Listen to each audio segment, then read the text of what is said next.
Haya, asante sana ndugu yangu kwa kunisaidia kugoogle na kuweza kuwaelewesha watu juu ya huu mti ya maajabu yake. Narudia tena ndugu zangu, huu mti jamani ni hatari sana.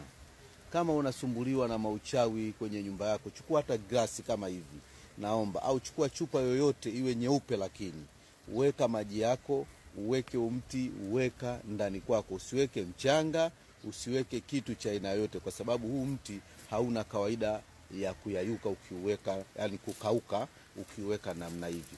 Itakusaidia wabaya wa aina yoyote kuto kuingia kwenye boma lako. Wewe chukua vimbegu vyako kama hivi, vikate, viweke kwenye chupa ya aina yoyote, sawa? Utatokeza juu, kata kitawi chako kirefu kiweke. Ndugu yangu, utanishukuru mara 100.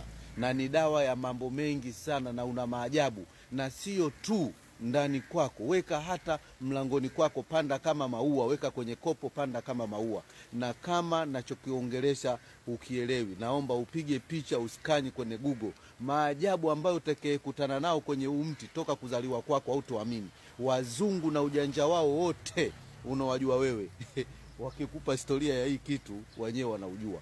Hii miti sio kwamba inatokea nchi zetu za Kiafrika, imetokea huko kwao, ila wengine watu walisafiri wakaja wakauleta. Kwa hiyo uzingatieni sana sana sana kwa watu ambao mnasumbuliwa na mauchawi. Kama wewe unapanda shamba lako halitoi mazao, shamba lako yani shamba unaliona unapanda mazao yanaharibika, watu wanakuja wanaiba, yani vitu vya ajabu ajabu, chukua huu, panda kwenye pembe 4 za shamba lako.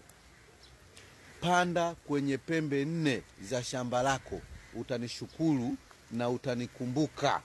Yani utaona maajabu ya mazao utakayekuwa unayavuna, na utaona baadhi ya watu wakikuuliza kwamba bwana, kwani ile shamba lako pale limehama? Kwa sababu wale walozi wale wanaoroga wakija wataona kitu kama bahari, na hawataweza kuona shamba lako.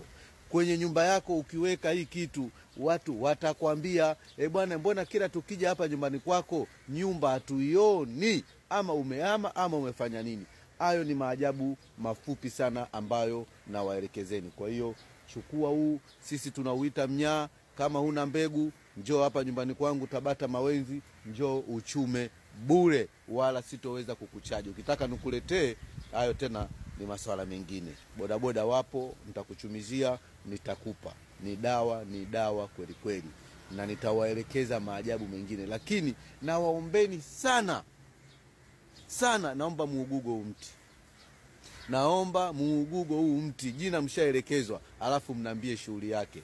Nite Dr. Manyaunyau kwa wale watu ambao mko Marekani, na kuja kuanzia mwezi wa 5, Canada mwezi wa 6, Uingereza mwezi wa 7. Namba zangu za simu ni zile 0755 63 12 91.